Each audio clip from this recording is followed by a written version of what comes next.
नमस्मै साराय सानुभूत्या चित्तवाय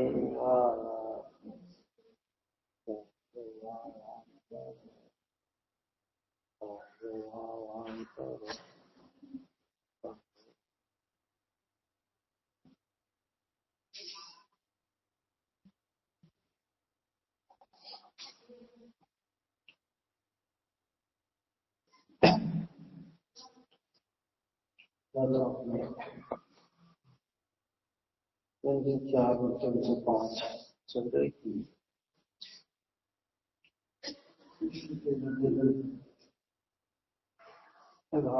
हुआ था ये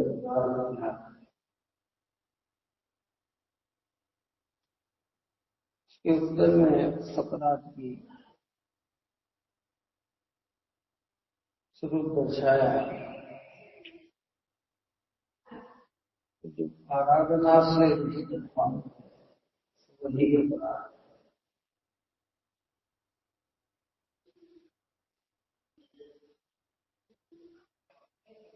जहाँ आराधना नहीं है वही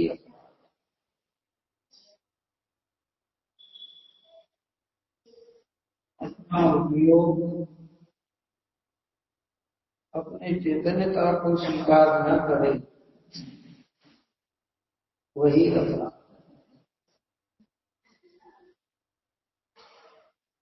है। टीका हुई थी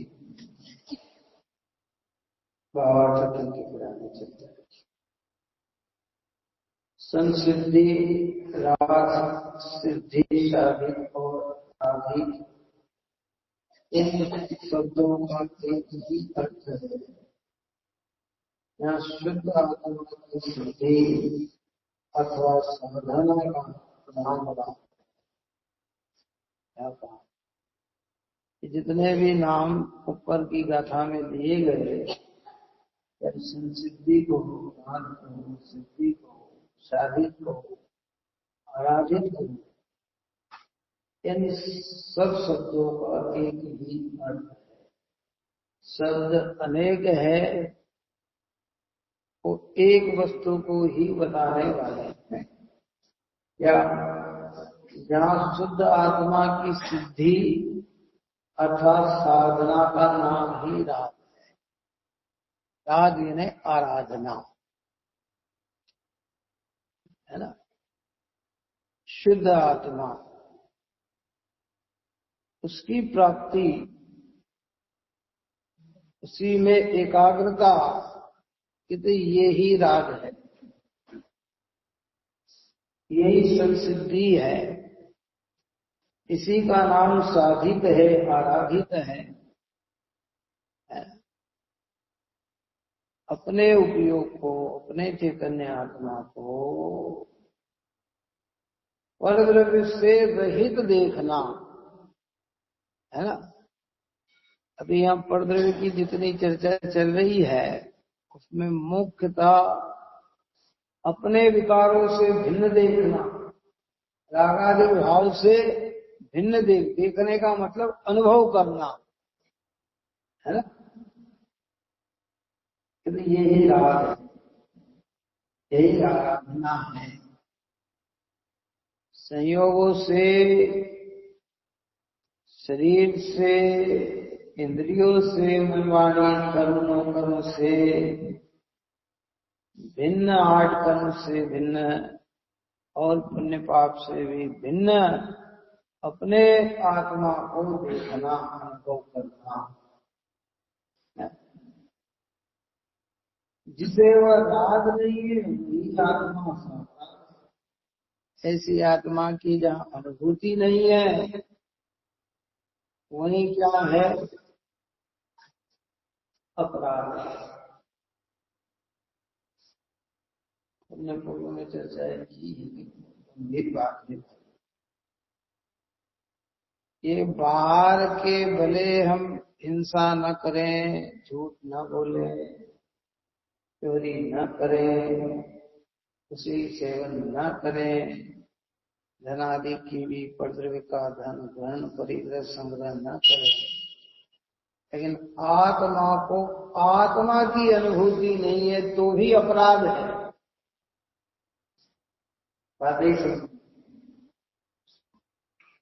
जहाँ शुद्धात्मा की प्राप्ति नहीं है वही अपराध, जिसको हमने सरल भाषा में कहा, इसका नाम ही मिथ्यात्व है। सम्यक की प्राप्ति यानी आत्मा की प्राप्ति, आत्मा की प्राप्ति नहीं यानी सम्यक की प्राप्ति नहीं, यानी सम्यक नहीं है यानी मिथ्यात्व है।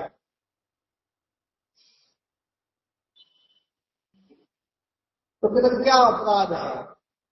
अभी यहाँ ग्रंथ के आधार से अपन चल रहे हैं और उत्कृष्ट चर्चा में चल रहे हैं। जगत में जो अपराध है वो तो अपराध अपनी जगह है ही, लेकिन कदाचित इनसे विरक्त भी हो जाए और आत्मा प्राप्त न करे, शुद्ध आत्मा की प्राप्ति न हो, तो कहते वो राग से रहित अपराधी है ना? कि वही जिसे वह राग नहीं आत्मा सापराध है, जिसे वह राग है वो आत्मा निरपराध है। जो सापराध है उसे बंध की शंका होती है, इसलिए वह स्वयं अशुद्ध होने से अनाराधक है। क्या कह रहे हैं? वो स्वयं अशुद्ध होने से अनाराधक ही है, आराधक नहीं है। कौन?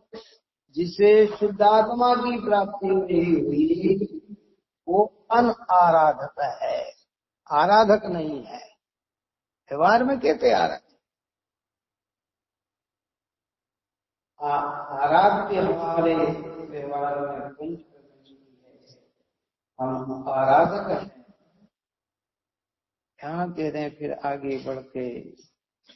आराध्य हमारा शुद्धात्मा है। कौन है? एक व्यायक भाव, चैतन्य भाव, और जिसे उस चैतन्य भाव की प्राप्ति नहीं हुई वह अपराध है, अनाराधक है, वो आराधक नहीं।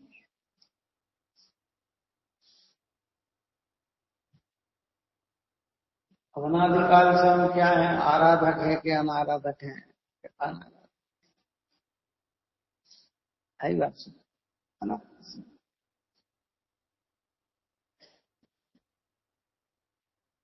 इतना पवित्र स्वरूप हमारा और वो हमारी दृष्टि में नहीं है क्या? और जो निरपराध है वह निशंक होता हुआ अपने उपयोग में लीन होता है, इसलिए उसे बंध की शंका नहीं होती। इसलिए जो शुद्धात्मा है वही मैं हूँ ऐसे निश्चय पूर्वक वर्तता हुआ सम्यक दर्शन, ज्ञान, चारित और तप के एक भाव रूप निश्चय आराधना का आराधक। भेद करे तो 4, क्या? दर्शन, ज्ञान, चारित और तप। और अभेद में जाए तो 1। एक से सारा है। इसलिए जो शुद्धात्मा है वही मैं हूं, जो चैतन्य है सो में। देखो दृष्टि का विषय एक ध्यान से सुनो। वर्णति में चलने वाले मंद से मंद परिणाम भी मेरी दृष्टि का विषय नहीं बनता है, मेरे ज्ञान का विषय तो है, हम का विषय नहीं है। हम का विषय तो क्या है? एक शुद्ध चेतन। हम संतुष्ट उन भावों में होते हैं, आचार्य हमें संतुष्ट अपने में कराना चाहते हैं। सही बात है। हमें महिमा उन भाव की आती है, आचार्य महिमा अपने आत्म स्वरूप की बताते। दर्शन ज्ञान चारित्र प्रकट हुआ, आराधना प्रकट हुई, संसिद्धि प्रकट हुई, साधना प्रकट हुई, आराधना प्रकट हुई। और वो दर्शन ज्ञान चारित्र कहां से प्रकट होंगे? या बिना आत्मा को जाने दर्शन ज्ञान चारित्र प्रकट हो सकते हैं? तब प्रकट हो सकता है। और बिना आत्मा को जाने जो इन्हें प्रकट मानते हैं वही तो मिथ्या है ना, वही तो झूठा है ना। सारा जगत इसी भ्रम में तो पड़ा हुआ है, सारा जगत इसी में पड़ा हुआ है। बाहर से सम्यक दर्शन ज्ञान चारित्र मानते हैं, यहाँ कहते शुद्धात्मा की साधना से सम्यक दर्शन ज्ञान। तब का मतलब इच्छाओं का रोधन। निश्चय तब इच्छा उत्पन्न ही नहीं होना। व्यवहार इच्छा हो तो उसे ब्रेक लगाना, रोक लगाना। इच्छा ही प्रकट नहीं हो, आवश्यकता ही नहीं महसूस हो। महाराज भगवंतों की उत्कृष्टता में कोई इच्छा ही नहीं है।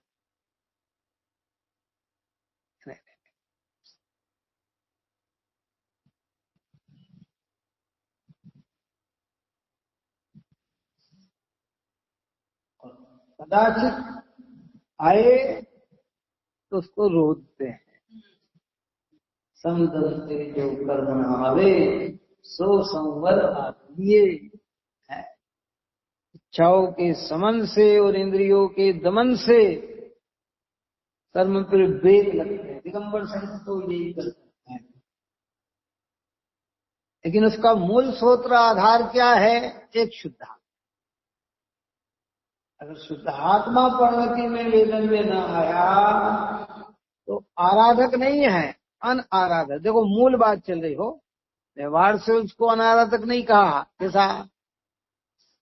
कोई भगवान की दर्शन पूजन भक्ति कर रहा है तो कहते आराधना कर रहे हैं, क्या कहेंगे?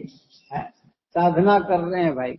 नमोकार मंत्र में उपयोग लगा के बैठा है, बाहर हल्ला भी चल रहा है तो आके नहीं, इधर उधर मुंह नहीं करता और ध्यान में बैठा तो हम यही कहेंगे कि आराधना कर रहा है, साधना कर रहा है, संसिद्धि कर रहा है? लेकिन जब परमार्थ की बात करी जाएगी तो आत्मा अनुभव में नहीं आया, अनुभूति पूर्वक प्रतीति नहीं हुई, स्व का ज्ञान नहीं हुआ, स्व में स्थिरता नहीं आई, इच्छा का विरोध नहीं हुआ, तो कहते अनाराधक ही है, आराधक नहीं।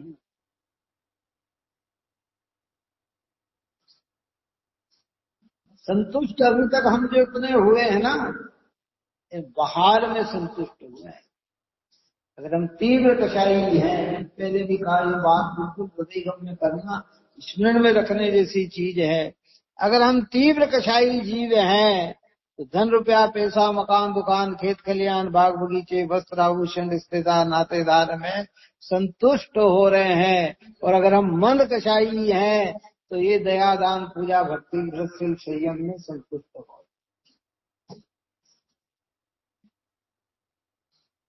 आत्मा की आराधना नहीं की तो अनाराधक ही है।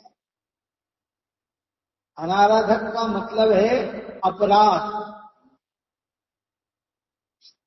अरे लौकिक दृष्टि में कोई हमें बंद नहीं कर देगा, लेकिन कर्मों की दृष्टि में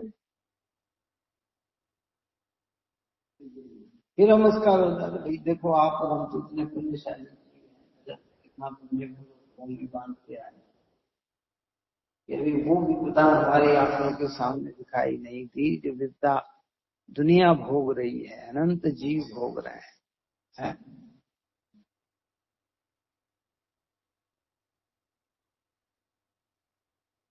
जब वो उदय में आते हैं ना, फिर हम चिल्लाते हैं, फिर कहते हैं कि कर्म महारिप जोर, एक न कान धरे जी, मन मान्या दुख दे, काहू सो नाही डरे जी। कितनी तकलीफ, कितना दुख है। ये अनाराधक का फल है, आराधक का नहीं। आराधक का फल तो अनंत सुख है, एक अनंत दुख है और एक अनंत सुख है। आराधक सुखी है, अनाराधक दुखी। ठीक है, पुण्य की उदय में लाखों करोड़ों अरबों खरबों वर्ष अनुकूलता में निकल सकते हैं, पल्लियों की आयु अनुकूलता में निकल सकती है, सागरों की आयु अनुकूलता में निकल सकती है, लेकिन आत्मा की साधना है तो अपराध है। इसलिए कई लोगों की जब ये बात कहते हैं, अरे साहब कैसी बात करते हैं, यहाँ कहते तो भगवान की भक्ति कर रहा और आत्मा को नहीं जान रहा तो अपराधी है। और मैंने कहा था ना, ये बात सुनने के लिए भी बहुत बड़ा कलेजा चाहिए। ये बात सुन रहा है बात करने के लिए ऐसी बात कर रहे हैं साहब, अर्थ का अनर्थ भी नहीं लेना हो। हाँ, तो फिर आप कहे कि बाप अब भाई यहाँ जब अपराधी है तो बाहर तो महाअपराधी है क्या? इतने साहब आपने कहा कि हम आत्मा को नहीं जान रहे और भगवान के दर्शन पूजन कर रहे हैं, ये भी अपराध है, तो फिर न करें कि दूसरा करेगा तो इससे ज्यादा डबल अपराधी है। वहां कोई ऐसा थोड़ी कि यहाँ अपराधी है तो वहां, यहाँ कह रहे शुद्ध आत्मा का अनुभव करेगा तो निरपराधी है, बाकी तो तू अपराधी है।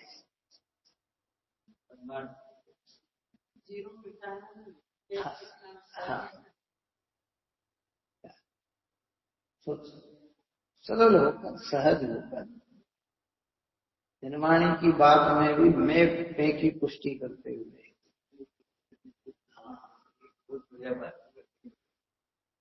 वो सामान्य को ध्यान में रखते हुए विशेष का ज्ञान करो, सामान्य को सरल होकर, सहज होकर, अभिप्राय बदलो। अभिप्राय बदलने का मतलब ही मिथ्या छोड़ना। अभिप्राय बदलना है नहीं क्या? मिथ्या को छोड़ना। दिवसान का नाम ही तो बंद है, मिथ्या दिवसान विपरीत अभिप्राय। हमें लग रहा है कि इससे आत्मा की पुष्टि हो जाएगी, इससे आत्मा की पुष्टि हो जाएगी, इससे आत्मा की पुष्टि हो जाएगी।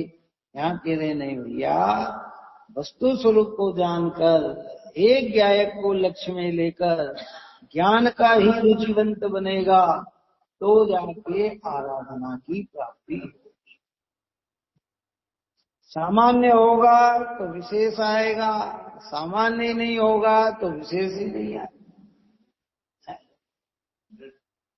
इसलिए जो शुद्धात्मा है वही मैं हूं, ऐसे निश्चय पूर्वक वर्तता हुआ, निश्चय निर्णय पूर्वक वर्तता हुआ, संशय नहीं करना। तो वो एक आत्मा की स्वीकृति में गहरा मिथ्यात्व का विनाश हो जाता है, कितना? और एक आत्मा की अनुभूति में संपूर्ण मिथ्यात्व विनाश हो जाता है। स्वीकृति में तो क्या होगा? स्वतंत्र सत्ता मानी नहीं तो उनने हमको बनाया, इनने हमको बनाया, ये हमको परिवर्तन कर देंगे, ये हमारी सत्ता नष्ट कर देंगे, ये ग्रहित मिथ्यात्व का विनाश हो गया। और अनुभूति में आते ही क्या हो गया? अग्रहित मिथ्यात्व का विनाश। तो नहीं तो हम फिर हाँ साहब आप कह रहे तो मान लेते हैं हम, हमारी सत्ता अलग है, तो मैं आप हम कह रहे नहीं, अनुभूति पूर्वक हाँ मेरी सत्ता है, क्योंकि जगत में कोई भी पदार्थ निसत्ता स्वरूप नहीं है। प्रत्येक द्रव्य सत्तात्मक रूप है, मैं भी एक द्रव्य हूं तो सत्तात्मक, और मेरी सत्ता स्वतंत्र है, मेरी अनुभूति में नहीं आई, ये मुझे अनुभूति करना है। और जब वो अनुभूति में स्वीकृत करेगा तो आराधना करेगा, और स्वीकृत नहीं किया है यही अनारध। व्यवहार में किसी को नहीं कह देना कि आप अनाराधक हैं। कोई दया दान भक्ति पूजा है, भगवान को एक चित होके निहार, तो भाई धन्य है आप, धन्य है आप। व्यवहार में कोई बात नहीं है, बुरा कहना नहीं, प्रशंसा ही करना। लेकिन तो मोक्ष की ललक लगी हुई हो, एक लक्ष्य बना हुआ है कि मुझे बंधन से छूटना है, तो फिर जब तक आत्मा आत्मा के अनुभव में न आए तब अपने को आराधक नहीं मान के अनाराधक ही मानना है। तो मैंने आज तक आराधना नहीं की है, अनाराधना ही। चाहे मैंने कितना ही दया का भाव, पुण्य का भाव किया हो, लेकिन स्व की स्वीकृति नहीं है तो ये भक्ति आराधना। दूसरे के सत्कर्म की निंदा नहीं करना, सच्चे कर्म की ध्यान। मैं बार बार इस चीज पे इसलिए जोर देता हूं कि कहीं मिथ्या मान्यता की प्रशंसा हमारे मुख से न हो, है ना। प्रशंसा किसकी करना, यथेष्ट मार्ग की करना, सम्यक मार्ग की करना, वास्तविक मार्ग की करना, हिंसा मार्ग की करना, वो मार्ग की तरफ। बाकी जो मध्यस्थ में कोई अपनी तरफ से नहीं बोलना, जब बोलना पड़े तो किसी ने पूछे क्यों भाग कैसा, ठीक है, बस ये बात अपनी ओर से उसकी। हम लोग क्या करते हैं कि हम आगे होकर दूसरे के कार्य की प्रशंसा करने जाते हैं। हम आगे होकर, किसी ने कहा अरे वाह साहब आपने तो बहुत बढ़िया कर दिया, ये कर दिया, अरे आगे होकर करना नहीं। और कोई पूछे तो व्यवहार में उसका निषेध करना नहीं है, ठीक। और सम्यक हो तो हृदय खोल के प्रशंसा किए बिना रहना नहीं।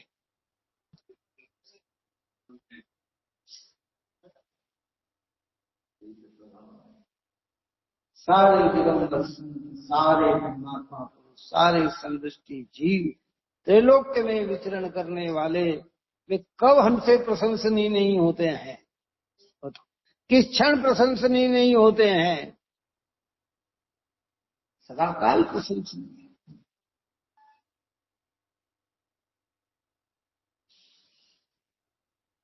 इसलिए सम्यक दर्शन ज्ञान चारित्र और तप के एक भाव रूप निश्चय आराधना का आराधक ही है। यही आराधना का आराधक है। ये आप में, मेरे में, सब में जो बस रहा चैतन्य स्वभाव है, तो इसी की स्वीकृति से ही आराधना प्रारंभ होती है। अब इसकी स्वीकृति का सरल नाम क्या, सम्यक दर्शन।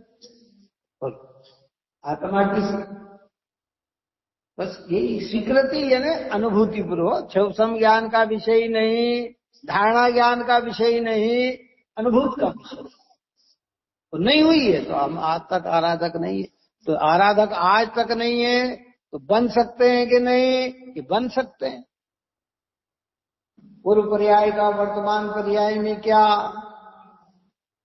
और वर्तमान पर्याय का आगामी पर्याय में क्या, प्रशंसा भाव। तो आज तक नहीं किया है तो अब कर ले, और अभी नहीं किया है तो आने वाली पर्याय में कर ले। आज समझ में आई कि नहीं है। पूर्व पर्याय का वर्तमान में, वर्तमान पर्याय का आगामी पर्याय में। पूर्व में भूल की तो आज सुधार ले, और आज नहीं सुधर पाई है तो आने वाली पर्याय में सुधार ले। आने वाली पर्याय देह बदलने वाली नहीं है, आने वाले समय भाव। देह बदलेगी जब तक तो पता ही नहीं लगेगा कि हम कहाँ हैं और कहाँ हैं, पता नहीं लगता है भाई। कोई पता नहीं लगता, है ना। तो गहरी नींद में सोया हो ना, कई लोग होते हैं, देखो ऐसे बहुत सारे प्रकरण आजकल तो पेपर में भी आते हैं। एक स्वयं गहरी नींद में सोया हो, एक कोई मूर्छित कर देता है, 2 प्रकार की प्रक्रिया। वर्तमान समय में इससे दुष्ट परिणामी क्या करें, कर्म की युक्त नहीं।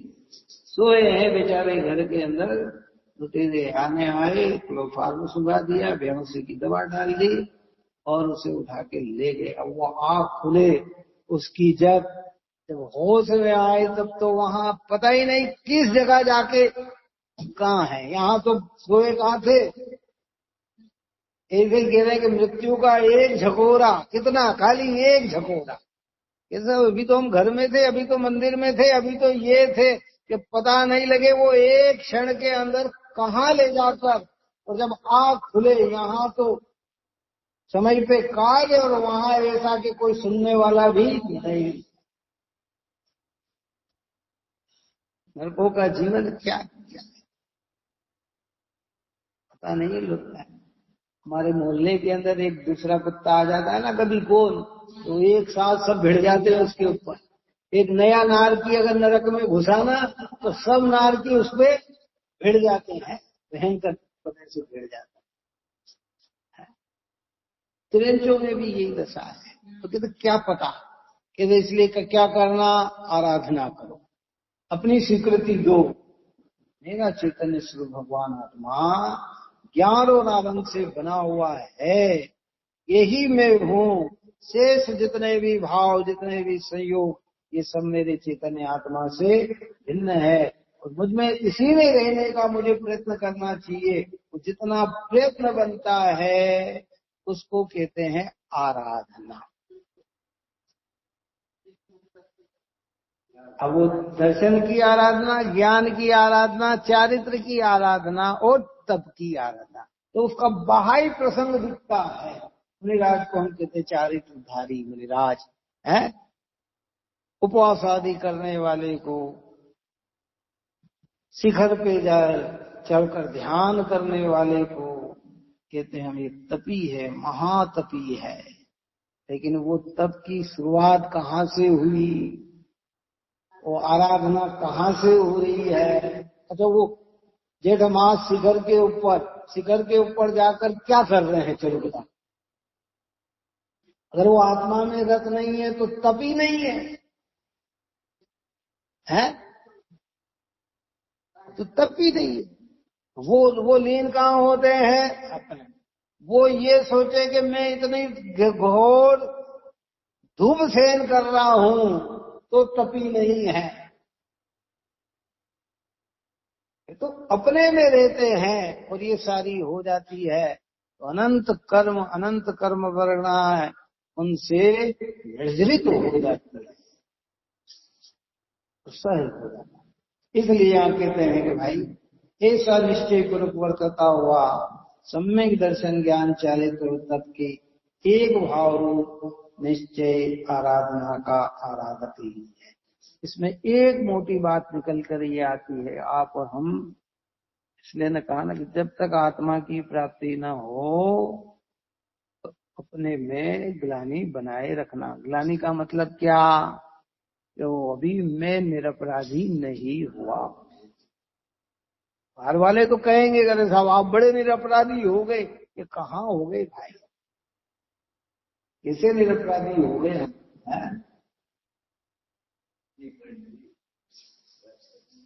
पूर्ण निरपराधी परमात्मा है। और उस परमात्मा के मार्ग में चलने वाले, आत्मा की साधना करने वाले निर्घंत उस मार्ग पर बह रहे हैं, वे 3 कषाय के अभाव के निरपराधी हैं। व्रती पुरुष 2 कषाय के अभाव के निरपराधी हैं। सम्यक दृष्टि 1 कषाय के अभाव का निरपराधी है, बाकी तो सब अपराधी है।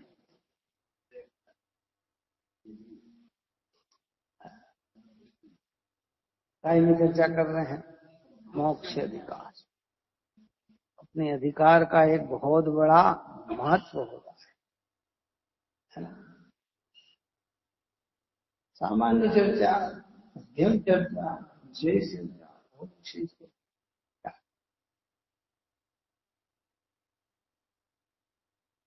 इसमें और भी कोई चीज समझना हो तो समझ सकते हैं, विचार चिंतन कर सकते हैं, क्योंकि ये तो बहुत गंभीर गाथा है।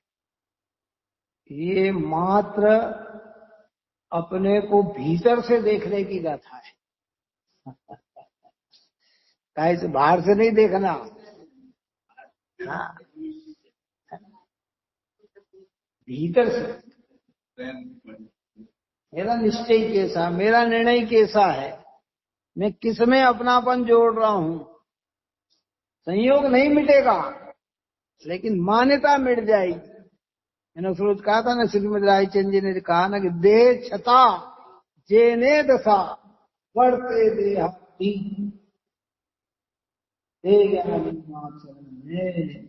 बंधन हो।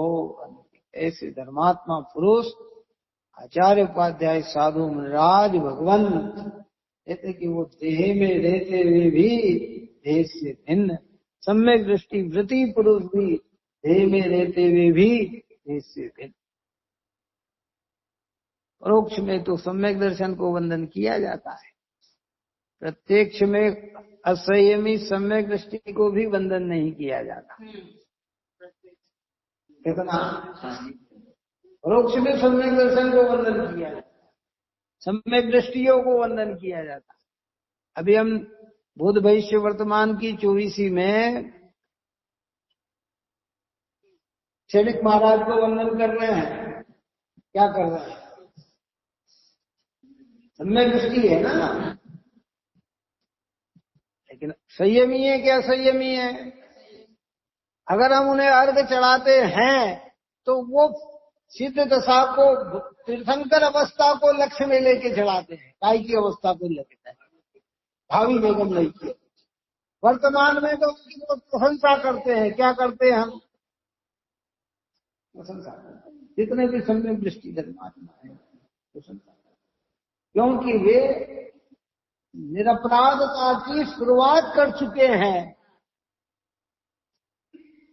अपराध जिनकी परिणति से मिटना प्रारंभ हो चुका है।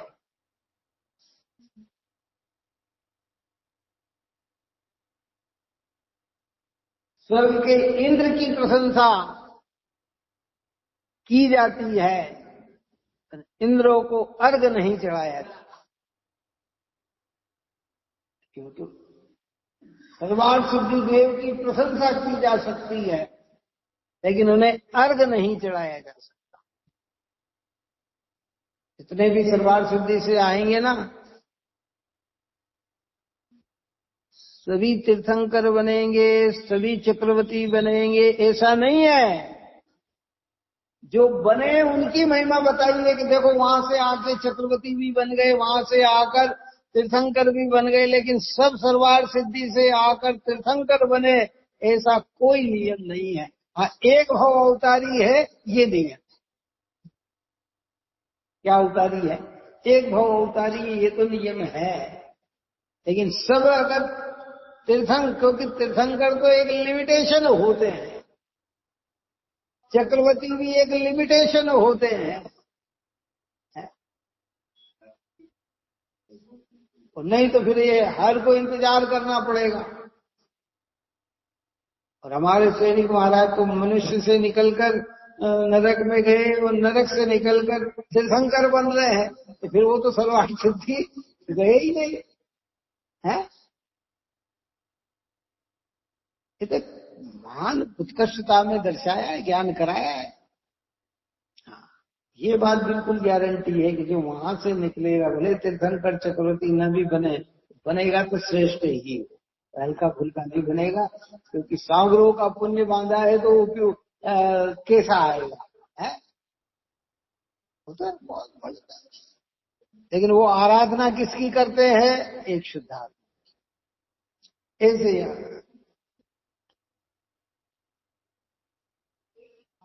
हाँ, एक भाव रूप निश्चय।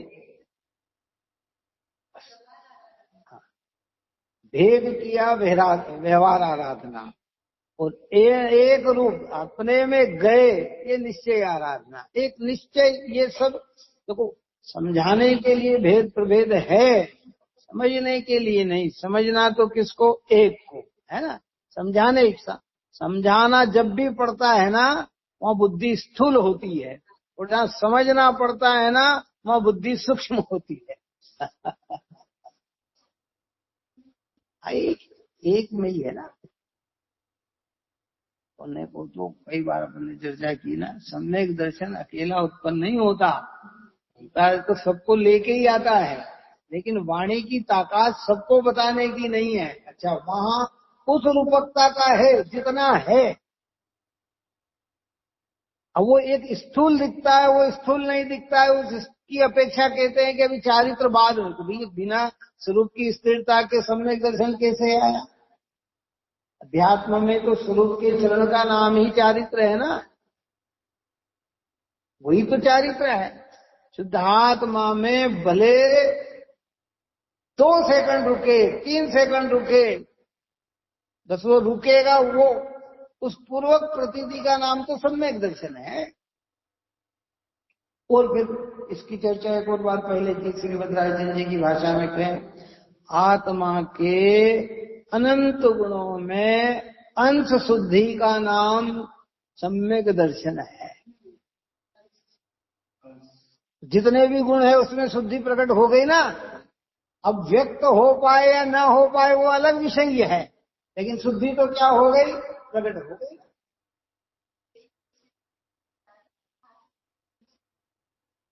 हाँ, वो दुनिया को चारित्र आंखों से दिखता है, यहाँ जिनवाणी कसाई के अभाव में चारित्र कहती है। अपन ने इसकी चर्चा पहले भी कही। ये अनंतानुबंधी का अभाव हुआ, ये विसंयोजन होकर अप्रत्याख्यान में परिणमित हुई, तो जो एक कषाय का लेवल मिटा, वो शुद्धता लेके मिटा के अशुद्धता बनी रह के मिटा। एक का अभाव हुआ ना, कुछ की शुद्धता। 2 का अभाव हुआ तो 2 की शुद्धता। 3 क्या अभाव हुआ? अब मुनिराज को भी क्रोधमान माया लोभ है, अभाव नहीं हुआ। जब संपूर्ण अभाव हो जाएगा तो अरिहंत हो जाएंगे, है। परंतु वो उनकी क्वालिटी कौन सी है कि संजलन की है?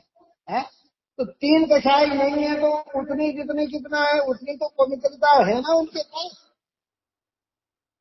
उतनी पवित्रता तो बढ़ रही है उनकी बढ़ने। आत्मा नहीं जाने हैं तो एक कषाय का अभाव नहीं है। अब बाहर में कषाय की ढेरों मंदता है, लेकिन अंदर में अंश भी कषाय का अभाव नहीं है। तो आचार्य कषाय पूरी की पूरी बैठी। इसलिए अध्यात्म और ये ग्रंथ जो है ना, हमें भीतर से कला सिखाती है। हाँ, हाँ। मिटने से धर्म होता है, दबने से नहीं होता है। समन, नाश, नाश के साथ दमन। तो दमन का नाम है पुण्य भाव और समन का नाम है सम्यक।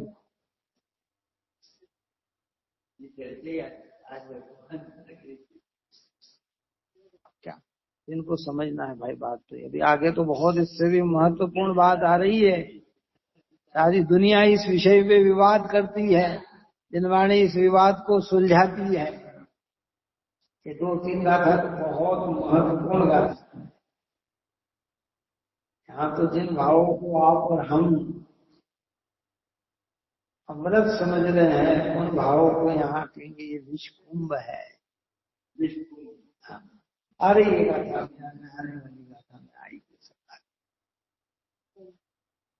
मोक्ष अधिकार में चर्चा कर रहे तो बात तो वही करें। देखो अपन ने क्या कहा, इतनी ऊपर की पहुंच हमारे पास पहुंच पाए न पहुंच पाए वो अलग विषय है, लेकिन ज्ञान करने में कोई बुराई नहीं है।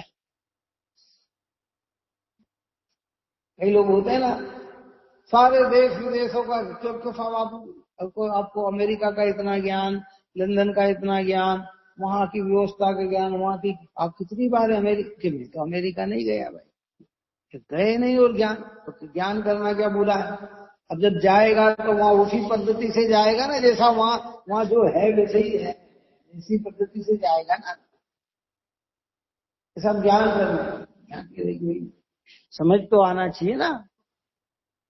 सब जब होगा तब होगा, क्या देगा पहले ज्ञान, सूक्ष्म ज्ञान में ये बात जम जाए तो बुराई क्या है। प्रकट तो तभी होगी जब अनुभूति बढ़ेगी तो प्रकट होगी। सारी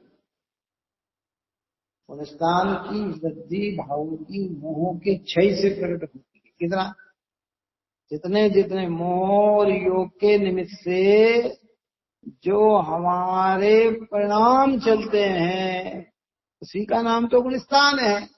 अब आपको ये चौथे गुणस्थान में आपका दर्शन मोह क्षय को प्राप्त हुआ तो कितने उतनी क्या प्रकट हुई, शुद्धि प्रकट हुई, उतनी शुद्धि प्रकट हुई। आत्मा की अनुभूति नहीं और देव शास्त्र गुरु के प्रति गाढ़ विश्वास है, ये महान मंदकषाय का परिणाम है। काय का परिणाम, इसको और अधिकता में कह दे तो शुक्ल लेशा भी कह सकते हैं। क्या, कौन सा परिणाम, शुक्ल लेशा। कोई इच्छा नहीं, देव शास्त्र गुरु के अलावा कोई इच्छा नहीं, कोई इच्छा नहीं, ना आगे के भाव की चाह नहीं। ऐसा भी भाव हो जाए वो भी भाव, लेकिन अनुभूति होने से ही आराधना होती है।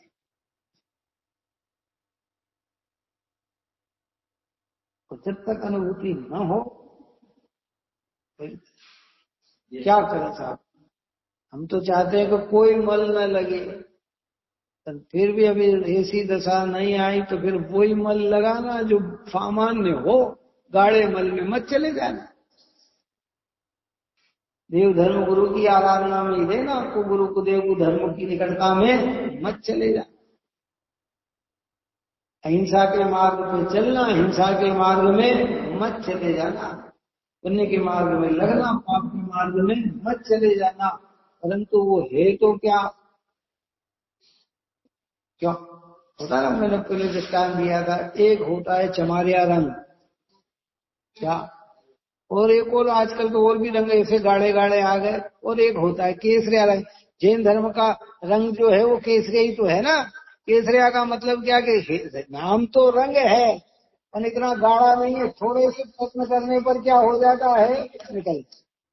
हाँ, थोड़ा प्रयत्न करना पड़ता है, ज्यादा प्रयत्न नहीं करना पड़ता उसके लिए। क्या, कोई जरा सा प्रयत्न करें। क्यों, आजकल तो कंकु का टीका आता है ना, न जाने उसमें गुलाल में क्या मिलाते हैं या जो कंकु में क्या मिलाते हैं, ये लग जाए तो साबुन लगा लगा के यूं यूं करे तो भी नहीं निकलता, दूसरे दिन भी दिखता है कि आपको टीका लगा था है। और हम केसर का टीका लगा के जाए तो कितना प्रयत्न करना पड़ता है? जरा सा प्रयत्न करने पे क्या हो। तो पहले तो कोई कलर न लगे तो ठीक, और लगे तो ऐसा लगाना कि जो सामान्यता में निकल जाए। परंतु निरपराध तो कब कहा जाएगा, कलर ही न लगे। इसलिए आत्मा की आराधना से ही शुरुआत होती है, सम्यक दर्शन होता है, सम्यक ज्ञान होता है, सम्यक चारित्र होता है, सम्यक तप होता है। जब जब भी जैन धर्म में तप की बात चलती है ना, तो सम्यक तप की बात चलती। सम्यक तप नहीं है तो समझना, कोटि जन्म तप तपे ज्ञान बिन कर्म धरे थे, है ज्ञान के जिन्माहित बुद्धते स्वयं चले। जिनागम के अनुरूप भी तप करे और आत्मा उसमें मुख्य नहीं है तो भी कर्म का झरना नहीं होता। तो कुधर्मों के तप की तो बात ही क्या करें, कहाँ पर कल्पना भूत में, जिनके पीछे लक्ष्य नहीं, जिनके पीछे चाह है, मैं ये करूंगा तो ये मिल जाएगा, ये करूँ, हमारे यहाँ के तो बिना चाह के तप करना, अपनी शक्ति बढ़ाने के लिए तप करना, अपनी इच्छा को रोकने के लिए तप करना, अपनी कषायों को समन करने के लिए, दमन करने के लिए तप करना, शर्त रख के नहीं। जब जब इनका निषेध करते हैं ना लोग, दूसरी दृष्टि से पकड़ते, तुझे मोक्ष मार्ग में लगना है तो अपनी मुख्यता करनी कि दुनिया की मुख्यता करनी, अपनी मुख्यता कर, और उसमें बाहरी प्रशंसा हो जाएगा, पुण्य पाप के पुण्य के उदय की अधीन है। इसलिए ज्ञान चारित्र तक का एक भाव रूप दृष्टि, एक अलग अलग नहीं है, सब आत्मा। देखो ऊपर में अपन ने कहा ना, सम्यक सुदर्शन ज्ञान तप संभाव सम्यक आचरण, सब आत्मा की अवस्थाएं आत्मा ही है। ये आत्मा से कहीं बाहर नहीं है।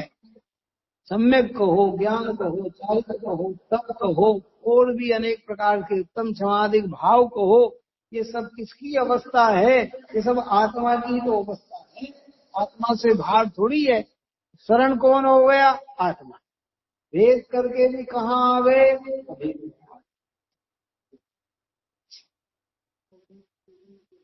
इनके पास ज्यादा ज्ञान है, ये सम्यक ज्ञानी है, इनका सिद्धांत पक्का है, ये सम्यक दृष्टि है, इनका आचरण अच्छा है, ये सम्यक चाहे। अरे एक की आराधना में तीनों है। जिन्हें सम्यक दर्शन है उन्हें सम्यक ज्ञान है, जिन्हें सम्यक ज्ञान है उन्हें सम्यक चारित्र है। एक दिखता है और एक होता। मैंने एक बहुत बढ़िया दृष्टांत दिया था।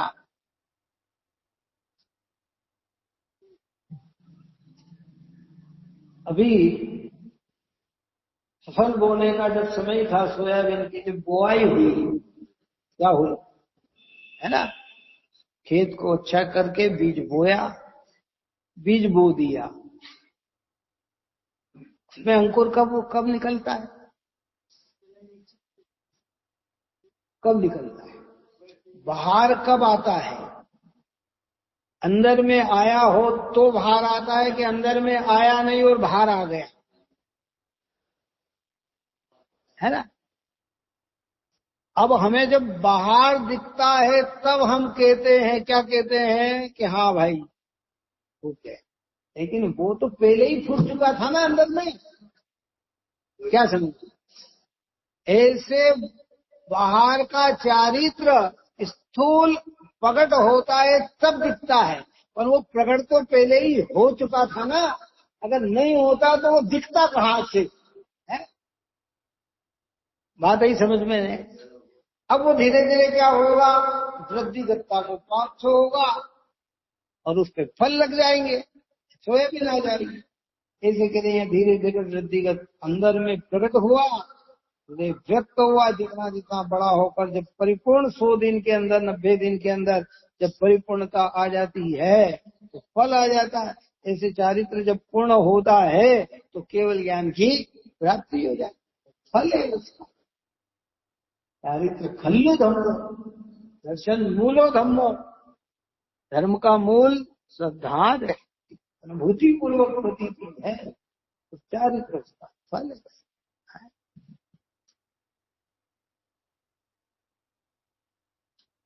अब किसान समझ लेता है, 5 दिन, 6 दिन, 7 दिन, 8 दिन, 10 दिन के अंदर भी अगर उसमें बाहर नहीं आए, कितना तो किसान समझ जाता है कि मेरा ये तो बेकार हो गया। उसकी एक सीमा है ना इसके अंदर। ऐसे कहते हैं कि भाई सम्यक दर्शन की आराधना के बाद अगर 2-4 भोग में भी चारित्र की उपलब्धि न हो तो समझना कि जी हमारा नष्ट है। होता है, आएगी व्यवस्था पदे। ये तो एक छोटा दृष्टांत है। कई लोगों का, जैसे आम का वृक्ष है, उसका बीज उसको बड़ा होने में बहुत समय लगता है। नींबू का वृक्ष है तो वो ऐसा नहीं कि 3 महीने में 4 महीने में फल देने लग जाए, उसका टाइम अलग है। कोई कोई का टाइम बहुत जल्दी है, हुआ और हो जाता है। तो कहने का प्रयोजन यह है कि एक दर्शन ज्ञान चारित्र की आराधना राध है, और एक की आराधना जहां नहीं है वही अपराध है। इसलिए कल अपन ने एक लाइन कही थी कबीरदास की भाषा में कि मैं अपराधी जन्म का और नक्सिक भरा विकास। कब के हम अपराधी? अनादि के, जन्म के अपराधी हैं। जहां से प्रारंभ हुए वहीं से अपराध है। प्रारंभ हुई नहीं, अपराधी बने हुई। और नक्श भरा विकार, शरीर को लक्ष्य में लेके कहा कि नक्श लेकर कर सिर तक मेरे अपराध ही अपराध है। यहाँ के तो पर्याय पर्याय में आज तक हमने क्या किया? अपराध ही किया। कोई सी भी पर्याय में अपने को स्वीकृत नहीं किया, और किया भी तो विकल्पों में किया, स्वानुभूति में नहीं किया। धारणा ज्ञान में किया, अनुभव ज्ञान में नहीं किया, तो हमारा अपराध बना था। तो आप कैसे हैं? व्यवहार भक्ति की सुखदाता दुख भंजना मेरी करो समान। हे भगवान, आप सुख को देने वाले और दुख को नष्ट करने वाले हैं, इसलिए हे परमात्मा मैं आपकी शरण में आया हूँ, आप मेरी संभाल करो। व्यवहार भक्ति में ऐसे ही परमात्मा की भक्ति है। और गाना भी चाहिए, बहुमान आना भी चाहिए। कितना है? कहते हैं कि तुम ही हाथ बढ़ा दो स्वामी तारो तो ये व्यवहार भक्ति है? जो इसी को कर्तव्य रूप में लेकर अपना पुरुषार्थ नहीं करना चाहते, उनका निषेध किया गया है। ऐसी भक्ति का निषेध नहीं है। भक्ति तो आती है जब अशरण के तुम शरण हो, निराधार आधार मैं डूबत भव सिंधु में, हे लगाओ पार। हे भगवान, है तुम अशरण के शरण हो, निराधार के आधार हो, मैं संसार समुद्र में डूब रहा हूँ, मुझे खेवो, मुझे पार उतारो। है? लेकिन ज्ञानी एक कहते हुए भी दृष्टि कहाँ रखता है? अपने पे। और अज्ञानी उन्हीं को मुख्य करके अपनी तरफ से कोई प्रसाद करना नहीं चाहता है, वो तो बस पूरी तरह से उनके ऊपर ही आरोप दे देता है। तो क्या समझना, बोलो कितने निरपराधी हैं आप और हम? कितने निरपराधी हैं आप और हम, है ना? तो अब अपने अंदर कैसा महसूस करना? पर्याय रूप में हो, स्वभाव रूप में तो निरपराधी पड़े हुए हैं।